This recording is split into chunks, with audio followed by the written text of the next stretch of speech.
This podcast was recorded on the 23rd of October 2023. Egypt found itself in a very critical position in the region. It is at the center of an escalating Middle Eastern conflict, as the country borders both Israel and the Gaza Strip. This is a situation right now. From one side, Egypt is an option for Gazans to escape from the relentless shelling of the Strip, and from the other side, it is an avenue to allow the much-needed aid to get to the injured and sick. But for Egyptians, they find themselves stuck between a rock and a hard place. Should it offer civilians from Gaza a hand and a safe haven in its territory and welcome them as refugees?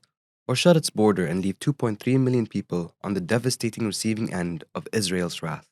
The first option would help what Cairo sees as a dangerous plot to create an alternative homeland for the Palestinians in Egypt's sparsely populated Sinai Peninsula, rather than an independent state in Gaza and the West Bank, which is a long-standing demand by the Palestinians and Arabs that has been ignored by Israel. The second choice facing Egypt means, quite simply, many more Palestinian deaths, a burden that Egypt will be loath to shoulder. For people outside the Middle East region, this may seem like an easy choice. What path will Egypt take, and what would be the implications of each choice? This is Beyond the Headlines, and I'm Ismaeel Naar, and in today's episode, we're discussing the perilous predicament that Egypt finds itself in.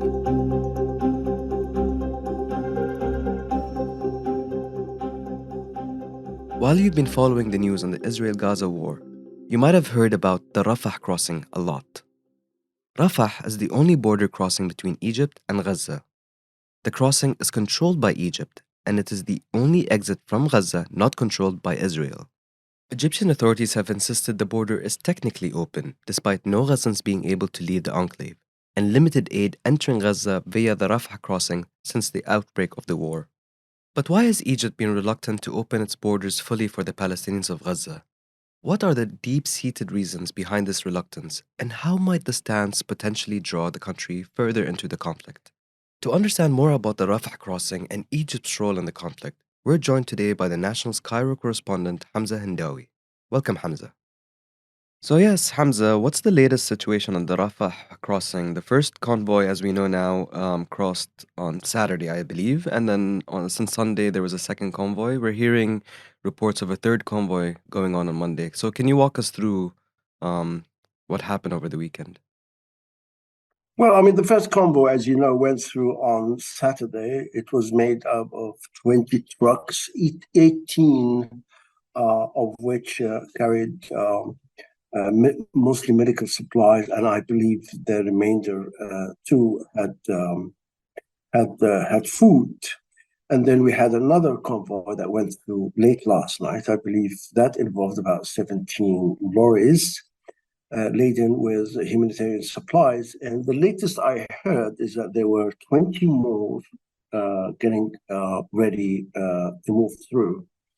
Now, I must point out that these trucks, now a total of 37 that have gone through, is like a drop in the ocean, given the massive requirements of the Gaza sectors. Because apparently, even during normal times, peace times in Gaza, you need something to the tune of 100 trucks a day. So it's a drop in the ocean, but it's obviously better than nothing. And we all pray and hope that the lorries will continue to roll into Gaza to help, even in a small way, to alleviate the suffering of the sector's 2.3 million people. So Hamza, take us back a bit for our everyday listener who might not be aware or have the understanding of why the Rafah border is very important, especially for Gaza, as it's the only port for them to the outside world. Well, I'll have to take you back to 2007 when Hamas seized control of the Gaza Strip and throughout officials from the Fatah movement of the PLO out of the Strip. That triggered a blockade by both Egypt and Israel that, in theory, remains to this day.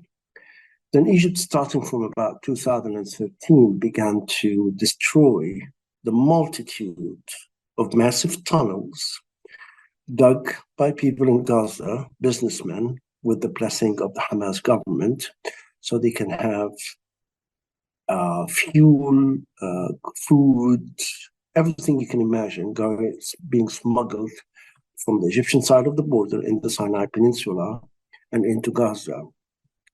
The importance of the Rafah Crossing now, it is now given the total blockade that Israel slapped on the Gaza Strip in response to Hamas's October 7 attacks on southern Israel. The Rafah border crossing is the only way out of the Gaza Strip. Egypt has 3 other crossings in the same region, but they're all with Israel. The Rafah crossing sometimes, often is shut for security reasons or administrative reasons, but at normal times, a steady flow of goods and people left Gaza Strip or went into it through this very crossing.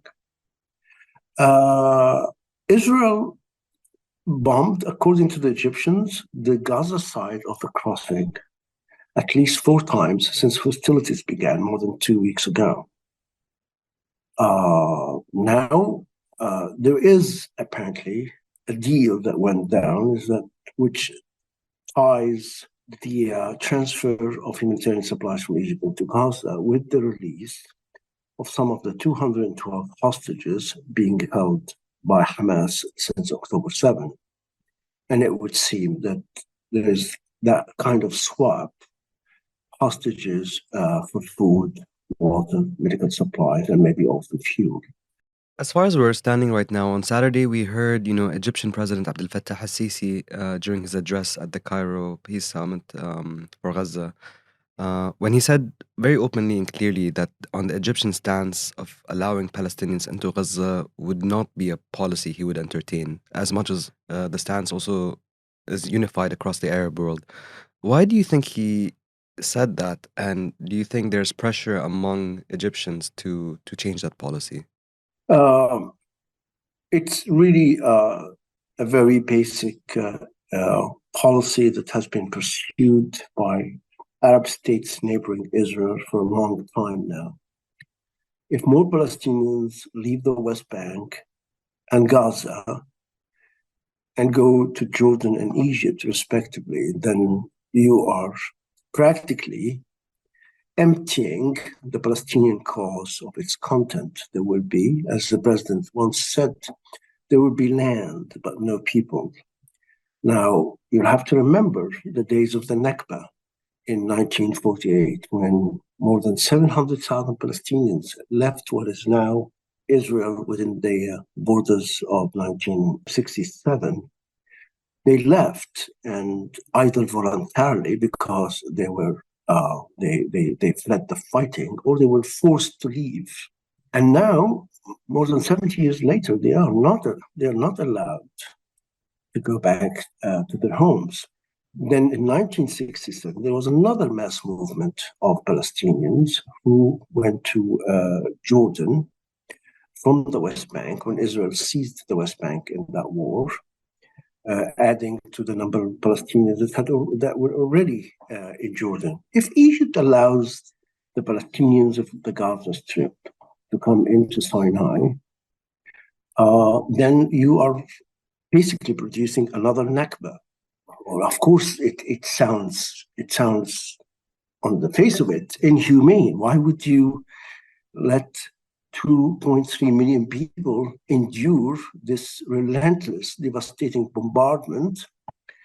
Why do you let them suffer it when you can actually let them into Sinai? Well, if they do come into Sinai, and Egypt, for example, hosts them in refugee camps until the Israeli military operation is done, do you really think that they would be allowed back?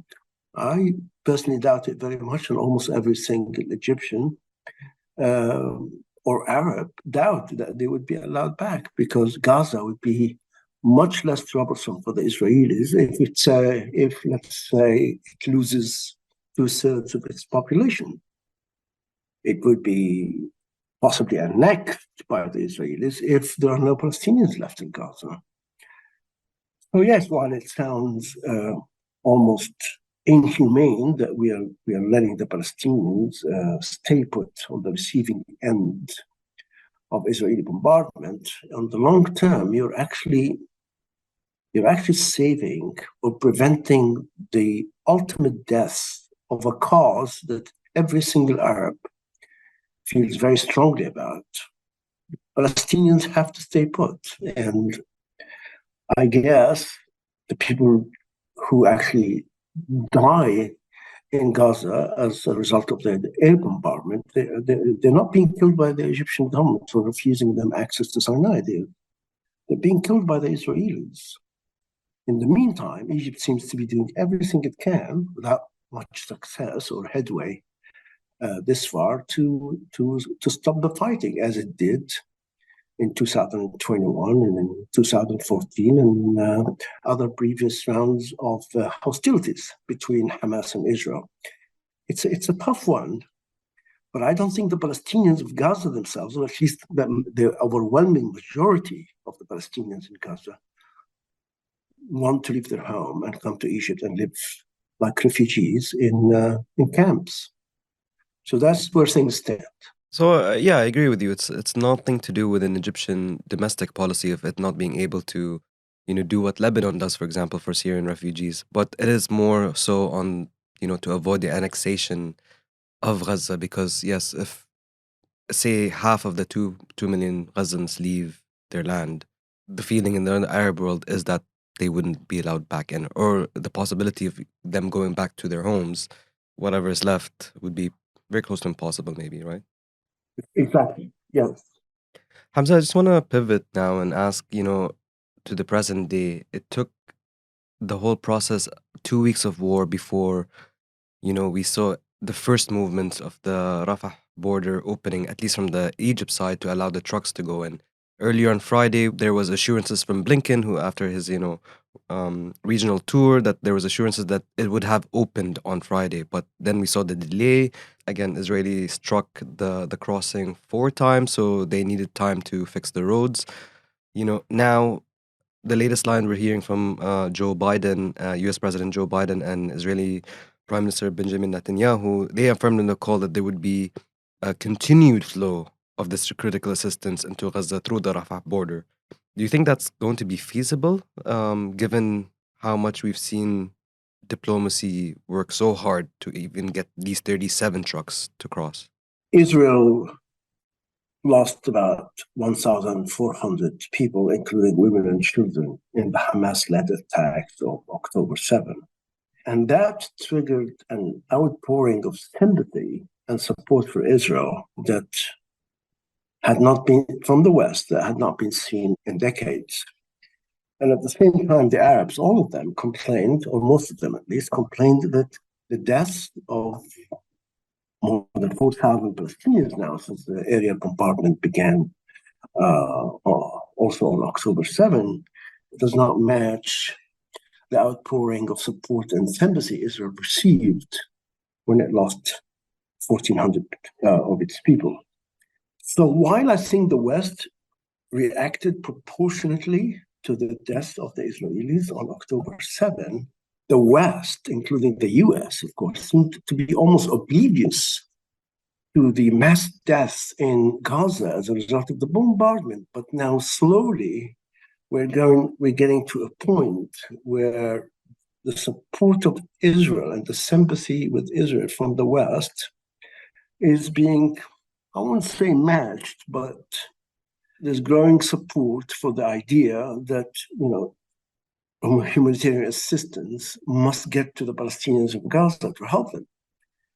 Having said that, no one seems to be calling for a ceasefire. And the West and the United States seem to think that killing so many people in Gaza, because they're mostly children and women, falls within Israel's right of self-defense. But let me just sum this up by saying that, yes, what President Joe Biden said about the need to send humanitarian assistance to Gaza on a regular basis, day in and day out. While we can applaud that, but I think what the Gazans need is a ceasefire to stop the killing and the destruction. We're talking about entire neighborhoods that have been vaporized. We're talking about hospitals being bombed, private homes, all in the name of annihilating Hamas. And one must wonder how many active Hamas fighters, leaders, operatives are really among the 4,000 plus Palestinians who've already been killed in Gaza. So allowing humanitarian assistance into Gaza, small as it might be, is something that we should welcome. We're talking about the principle of something better than nothing at this point. Thank you, Hamza. And that's it for today. For more information on what's happening in Gaza and Israel, follow our coverage at thenationalnews.com. This episode was produced by Dua Farid, Phil Green, and Arthur Edison. I'm your host, Ismaeel Naar. If you want to get every episode of Beyond the Headlines as soon as it's released, hit subscribe in your favorite podcast app.